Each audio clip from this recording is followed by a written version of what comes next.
folks, welcome to Squids Fab Shop. This is going to be part 6 of the Triumph TR4 rebuild. It's really been a super cold winter, so I haven't done a ton out here because I just don't like firing up the heater and, day after day. So I try to be strategic about it. I'm trying to do some projects inside that I can do down in my basement. So for instance, I think what I'd like to do is get this instrument panel downstairs, strip it down, and then take some time, sand it outdoors. And I'd like to go back to a metal dash. So this thing is the classic 1/2 inch or 3/8 inch thick wood, very nicely made back. I'm sure it was nice back in its day. I bet you it looks funny to you guys because it's right-hand drive, but anyway, I think I'd like to go to a painted dash. So under here it is white, or it was white somewhat. And I don't know, sometime in the past, though, before this one went on, they must have wanted a cheesy way of doing it, so they just put the veneer right on the metal. And it looks like it looked pretty good. I'm sure that looked good back in the day. And I kind of like it better in a way because it's more flush. It's these lights were kind of flush. I don't like it when they're kind of recessed in there. So it probably looked pretty nice back then. And it looks like they had the center gauge panel on here over the veneer. I bet you that looked really nice. So anyway, I still want to strip this off. Of course, it has to because a lot of it's missing. I think I want to go back to the white dash metal. And so I don't have a center panel. So I designed what I think should be the actual dimensions. So I think I want to make my own panel and paint this white. So to that end, I have a CNC machine. I would like to cut it out on this nice machine here. This is very ancient. This is an old Windows 3.1 CAD program thing. But I got it all there, and I can generate the tool paths, cut it out. I think what I'd like to do too is put a surface finish on it, engine turning. So I bought a Cratex rod. I've done it in other ways. You can use like a piece of cork on a bottom of a rod and use some grit. I've tried that. But I'm going to try the Cratex stuff. These are known to work well, and actually they advertise it in their literature. This is a 3/8 size, which I think I should have gone with 1/2 inch. This is going to be a little small, but I'm going to try it. So I have some scrap aluminum here. I can try it a few times. I've got enough to make 3 or 4. So I'll mount it in there, and I'm kind of looking forward to how it comes out. I think it could look really nice. So let's see what happens here. Okay, so I set it up. I got it screwed down. I had to do a bunch of measurements, and I did some. I thought I'd do some test of the engine turning. So I cut a piece of the Cratex rod. It's sitting in there now. It's pretty short, but it actually works out okay, I think. You have to kind of sand it flat. And then I did some test pieces. The first couple, the stuff wasn't worn in, but after a few, boy, it looks pretty good. Pretty pleased with that. So I think I'm going to go ahead and do the whole thing. So I just started up my machine. I sort of polished the plate a little bit, just got the major scratches out. And now I've got it doing the sequence of impressions, I guess, for the jeweling or engine turning. So probably take a little while, so I'm eager to see how it looks.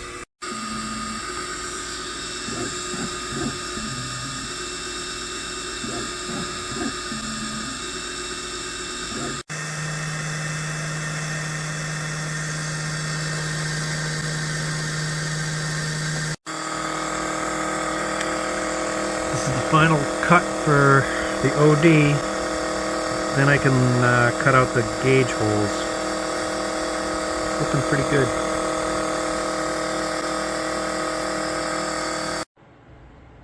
And here's the first one. Actually, I polished the first try and redid the engine turning because I think the first time I just didn't have enough pressure. So this one actually shows just a little bit of variation, but when I cut in whatever I put in here, I think it'll be a little less noticeable.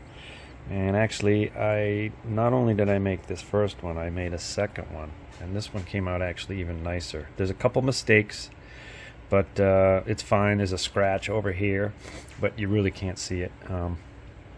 So I got some random gauges I had laying around to make sure they fit, and I actually dug out the fuel gauge from the car, and I wish I had taken a picture of it before I started with it, because it was super corroded, crusty, almost like rusty, and there was like all this weird stuff that oozed out from the seal. So I polished it really nicely. It came out really nice. I'm shocked at how nice it came out. So anyway, everything fits nice. I did a countersink to put in a oval head screw to capture the J-nut back here, and I believe there's supposed to be a flap underneath that hangs down where this center control, they call it a plinth, but it's like a bump out piece that'll hold down this flap and keep this lower part of the panel in place. But in general, I'm very pleased with how it came out. There's a couple scratches in here, but I like the groove I put in there. It just gives it a nice finished look, I think, kind of like the rolled edge on the original panels. The early cars had a silver panel, like a knurled panel. So I like the silver look. This car probably came with a black panel, like a wrinkled finish or something. And of course I don't have one, so figured I'd make my own here. And the engine turning, I think, is just a nice retro kind of look for the thing. So I'm very happy with it. So I actually started making a third one here too. But again, I'm just kind of feeling my way with how to do the Cratex and put pressure on. So anyway, you can see I started sanding the dash. I think I'm going to buy some single stage white, some kind of off-white at my local Napa paint store. They have a paint that's pretty nice. It's inexpensive and it's tough. It's super gloss. So I'm going to try that. Another inside job I can do is fabricate some new floor supports. These are the things that offer additional support from the outrigger to the floors. So they're welded between the drop down on the floors. And these are commonly available, of course, through all the suppliers. But they're like, roughly 20 bucks a piece, and after shipping, I'm sure it'd be about $100. So I figured I'd make my own. So I used an app to create a sheet metal drawing, and that thing let me unfold it. And this is the result, and I printed it so that it prints out actual size. I have another one here I cut out. I'm going to trace it out on this 16 gauge sheet metal I got, which is about 60 thou, 1.5 millimeters for you folks who use metric system. So I'll be able to trace these out, cut them out. Boom, there it is, traced out. I actually got some good scrap left over here. Got a nice piece I'll be able to use for scrap. Boop. Got them cut out nicely. I tell you what, I did use a bandsaw. There's no way I really wanted to cut those out with a cutoff saw. So I will clean them up, the edges, and then fold them. So I got to get a little fancy with some pieces of metal and my vise. So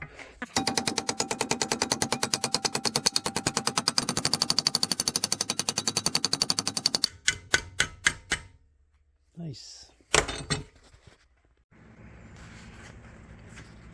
Okay, here we are, complete. Got 4 of them, 2 for each side. Here's the original for reference. That was not fixable.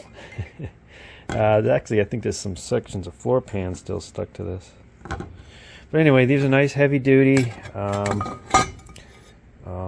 still have to obviously cut the holes in them. Oh, and actually, this is where they sit on the outriggers. So you heard me talk about the outriggers. There's the outrigger. The floor pan comes across, and then it folds down. So then the outer rocker panel is basically welded on here also. So here's an upside down floor pan. This sits on there, and then of course the screws go from the inside of the car through these 2 pieces into that outrigger I just showed you. So they look good, nice heavy duty. I think the aftermarket ones are probably not 16 gauge. So yeah, onward. And actually, you did get a glimpse of the mild steel tubing 083 wall I bought to replace this this outrigger. It got crunched in some accident. It's got a big, massive smush there. Okay, I'm going to cut off this outrigger here and see if I can replace the tube. I'll try to save this guy.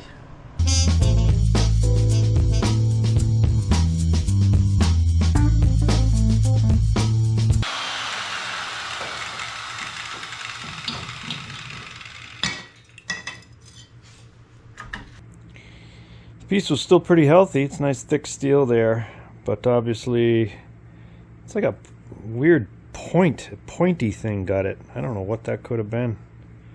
It's very interesting. So I'll cut off this threaded flat mount top and then continue grinding.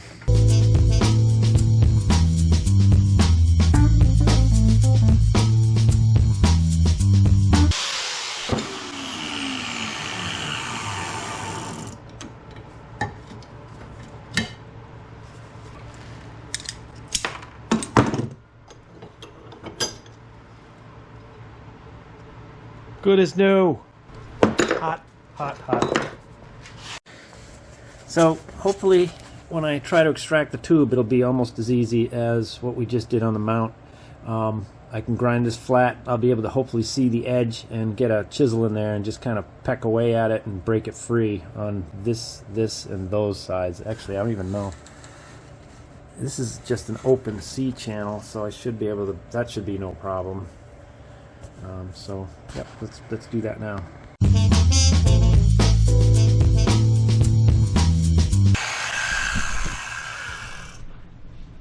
You can see some of the edges there. Oops. So I think I can chisel that, kind of break it free. But I got to do it the other side first. Put a bunch of slices in there. I'm not sure if there's enough for me to bang it out. Oh yeah. Awesome. Okay, that's good. Now I can just grind out the rest.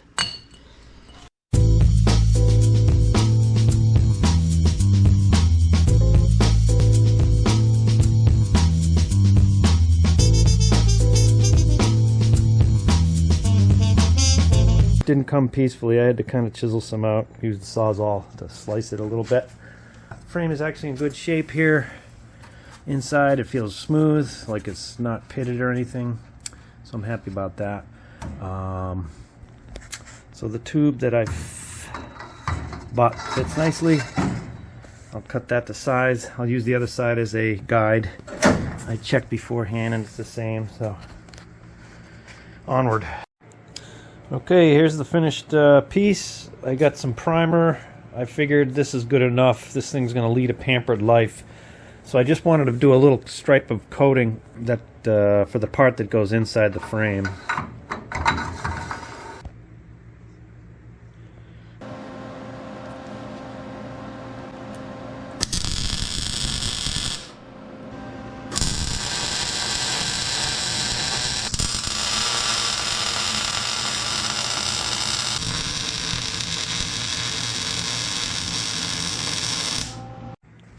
By the way, that was my settings. This is a 120 volt unit.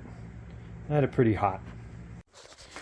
So here it is. I brushed the welds just to take a look to see if everything looks okay. They look pretty good. I'm no welder, but I do know enough to try to make sure the penetration is good enough. So I keep the heat up and I do linger a little bit to get it really red hot and all fused in there. One thing I did forget to do is I forgot to weld this side, so I'll do that today. And in the meantime, I'm going to proceed with perhaps starting to fit the floor. Okay, it's floor fitting time. To get the pan in and out, I'm going to have to do a couple modifications to get the floor pan easily in and out of here to do all the fit checking. So like in the corner here, there's a lot of good metal left, but it's full of brass, so I'm just going to cut it out because that prevents me from sliding the floor in and out easily. So I'll cut it all along the bottom and then go up along the top side here, and then also do the back, and I'll be able to get that floor in and out quite easily.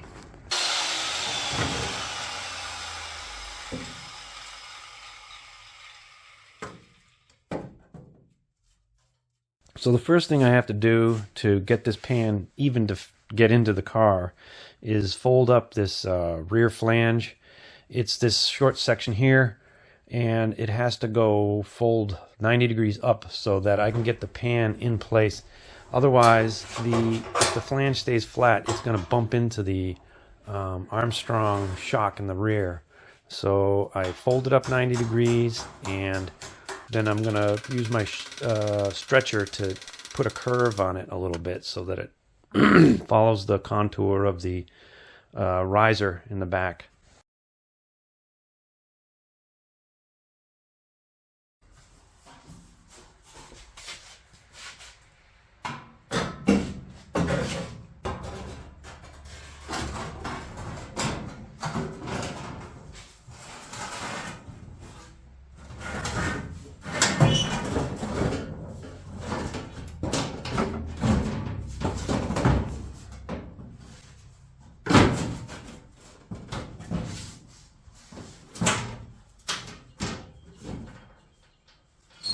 I'd say it's pretty good, pretty close. So now my decision must be, what do I do with this? Do I cut this off and do a butt weld, or do I keep this flange, punch holes, and punch it in? It looks like it has to go this way a little bit.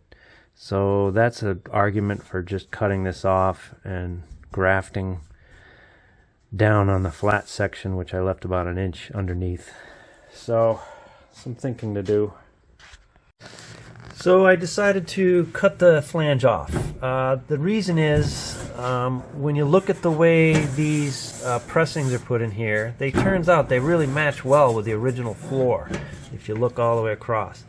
So by cutting this off, this gives me the last measure of adjustability to get this pan this way perfectly. I can adjust it a little bit, and once I get it all set in place, I can basically slice through the new and the old underneath and take the scrap away and just butt weld it all the way up.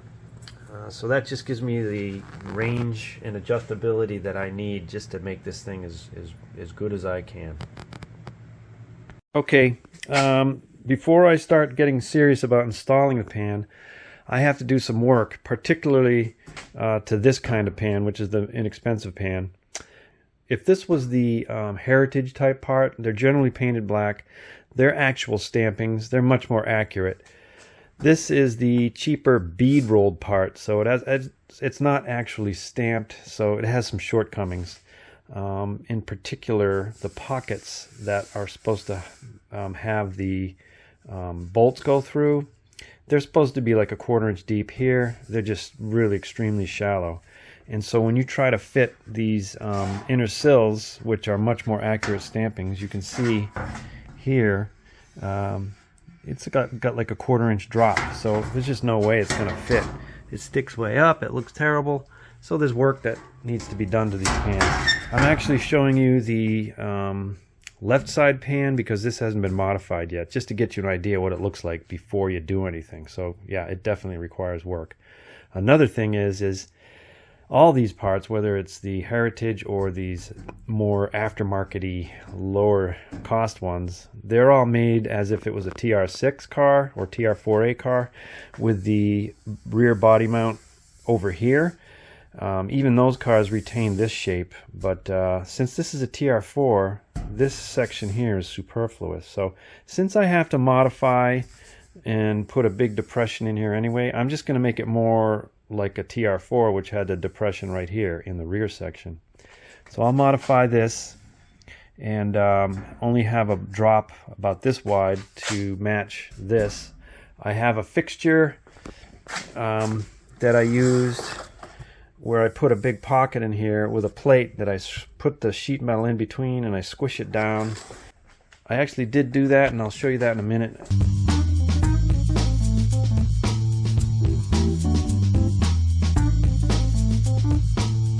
So this fits in here. This gets put under. Oops! This gets put underneath, and you tighten it up. And there's going to be some. There's going to be some warpage. I already cut this. I got to just rebend this down a little bit. Okay, I knew it wouldn't work too good, but it's inelegant, but it's expedient, and it got the job done. And like I said, this was very inelegant. I had to weld this up because it got pretty warped. I consider it acceptable because this is basically on the inside. Nobody's going to see this. It's on the inside of the rocker panel. And from the other side, those gusset pieces will hide the other side. So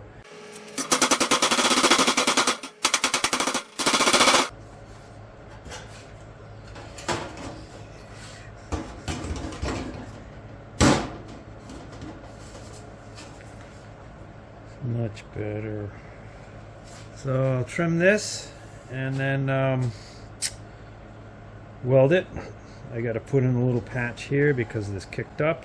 There's the wedge I have to fill, and then I will cut this out and replace it with a solid piece. So I got a new a little while ago. I bought this bead roller, and you know, I got a good deal on it. It was, I don't know if it was on sale, but the very first time, just a few minutes ago, I tried it out. I did buy extra step rollers here. I made a piece here and it came out really nice. It's funny, the aesthetics are matching the bead rolled pan, replacement pan, but I'm pretty pleased with how it looks. It'll look good when I'm going to cut this out, and then I'll be able to weld it up, and I just like it better. I don't know, nobody's going to see it, but it just bugs me. And since I would have had to have welded these holes up anyway, this is better. For me, it's better. Happy. Okay, I got it sliced through. It's I screwed it down, and then I did about halfway cut it out. It's still hanging on by a thread under there. Once I get this tacked in on this side, I can cut the rest away and then weld it in nice. Okay, there's the patch. It's all done. I got a little more grinding. There might be one pinhole I think I got to fix, but generally it's pretty much done there. I now will fit this inner rocker, inner sill down. I'm going to screw it down. I like to screw things together before I weld them together. And then I will be able to squish it all flat and straight, and then I'll weld this cut I had to do when I did the extra embossment. Haha! First fit up. Pretty happy with that. I left the inner sill screwed to the floor pan, slid that in, got it to line up close enough. I had to cut off some of the rotten B-pillar in order to get this sill to fit in. The A, I didn't have to do anything. There's still enough remains to overlap here, and it did it nicely. And there's enough of this also. I believe that goes on this side, so this piece should be where it is on this side of the sandwich of the sills. Thought I'd do some height checks. I got the my little gauge with a point, and I set it down on a couple points. And for instance, this point I had 19 1/4 here, and in my notes from before I took it apart, I had the exact same measurement, so that's really good. Then when I checked this profile, this feature on the rocker, if you look at the cross section, I measured 18 5/16, but it's a lot less here. It's like 18 1/16 right here. So then I realized that this stamping is opened way up as manufactured, and you have to kind of push this lower seam way up to match the drop of the floor. If you look underneath, that's hanging down by, it's like hanging down by like 1/2 inch. So I got to squeeze the whole thing closed. So when I do that, I'm sure, I got a helper here. This is going to come up. So I'm going to take this all off, compress it up on the bench, and then screw the whole thing together, take it apart, put it back in here, and recheck. So I'll be back when I do that, and hopefully I'll have some much better numbers. Alright, so I've got the thing up on the bench. I had to trim like an 1/8 inch off of here so I could make sure that this upper sill has like a 1/8 step here, as shown in this piece. Now I know these are infamously don't fit well, but I have a feeling it's because there's way too many opportunities to mess something else up, like the shape of this or the shape of the rocker. So I'm going to use these as a good template. So anyway, this step is good here. I'm going to screw it down in the new position, the correct position, and then I'll fit the actual sill. Okay, it was all built up on the bench. I included this end cap and included the step for the inner sill. I screwed it all together. So now on the bottom of the sill here, it matches the floor drop off. So now there's very little overlap. It sort of gets bigger up to like a 1/4 inch here at the front because this cap is just as big as it is. Whoops. The flange does get pretty wide, but I'm not going to worry too much yet until I do some measurements. If I sight down the rocker, it looks pretty good. It's pretty straight. So now I'm going to do the measurements. So I brought my stylus in here, and the one that I was concerned about was this proud section here, this accent line. So now I will bring it out and check it with my Made in the USA Stanley antique here. So now I'm getting about 18 1/4. Yeah, and actually it should be 18 5/16, because that was a heavy 1/4. So yeah, I did bring it in. It's just a hair under 5/16. That's awesome. That's just great. Everything's looking really good. Oh, of course, the car is very hideous looking otherwise, but one bite at a time. So, in conclusion, one nice benefit of having a super rusty car is when you go to fix the thing, you can basically cut out all your rot, which is basically all the last 2 inches of the bottom of the body, including the A and B pillars. And then when you go to install your new pan, rocker, sills, and everything else, you can put it in as one piece. You don't have to lift the body up. You don't have to jack anything up. Everything fits easy. So that's what I did. And as we saw, the measurements look really good compared to what I had before I took it apart. So anyway, thanks very much for watching. I hope you enjoy it. Please let me know if you have any questions or comments. I do like reading that stuff. And yeah, thanks so much. Take care. We'll see you on the next video.